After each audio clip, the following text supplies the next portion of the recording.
effectuer votre... Je suis ministre d'État. Monsieur le ministre d'État, vous venez d'effectuer votre devoir civique. Quelle est votre première impression? C'est une impression qui est bonne.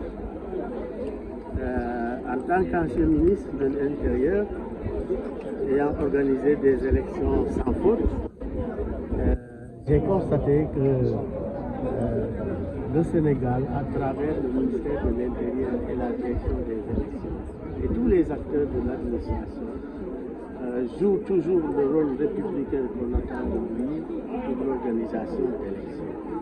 Cette fois encore, depuis 6 heures du matin, on est debout et à l'écoute de tous les médias, on a constaté que dans l'ensemble du pays, l'organisation matérielle s'est très bien déroulée.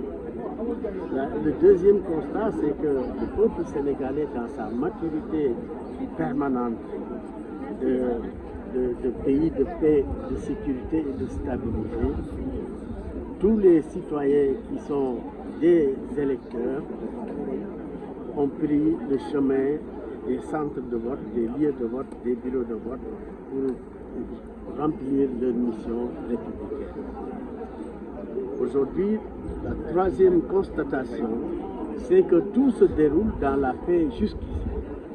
Et à l'image des autres pays, des autres années électorales, nous souhaitons que le Sénégal reste encore ce pays de référence pour l'organisation d'élections, sans aucune contestation sérieuse pour que le meilleur gagne.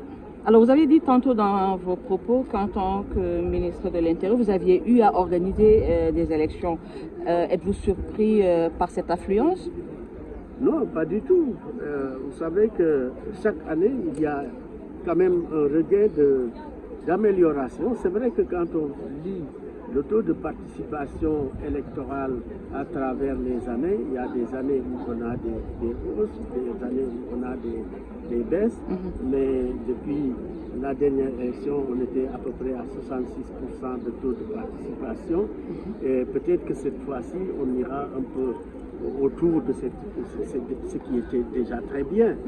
Le taux de participation est assez significatif de l'intérêt que la population porte à telle ou telle élection. En particulier, la jeunesse au Sénégal et en Afrique occupe une des premières places pour un taux de participation.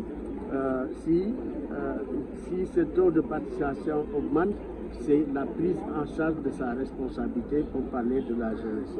Nous pensons que ce sera le cas cette année-ci.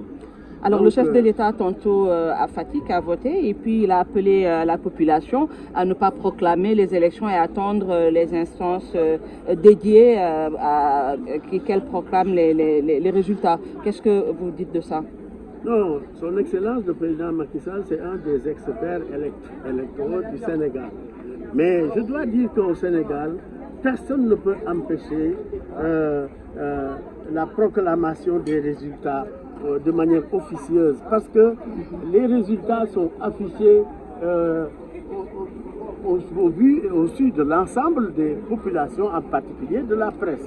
Et au fur et à mesure que les résultats sortent, la presse communique ces résultats-là.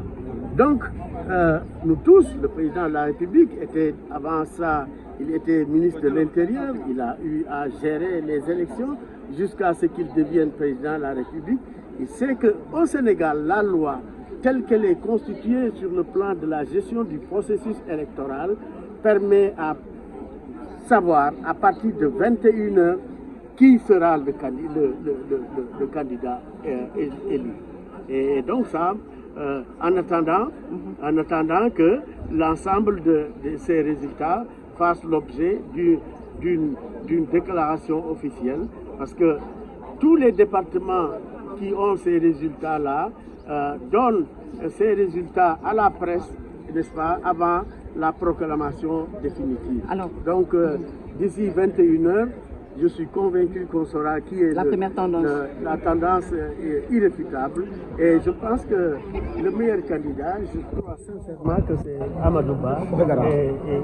Et là, il va prouver aux Sénégalais que c'est vraiment la suite logique de ce que le président Macky Sall a fait pour le pays, pour le Sénégal, mais pour l'Afrique et pour le monde. Alors, en résumé très rapidement,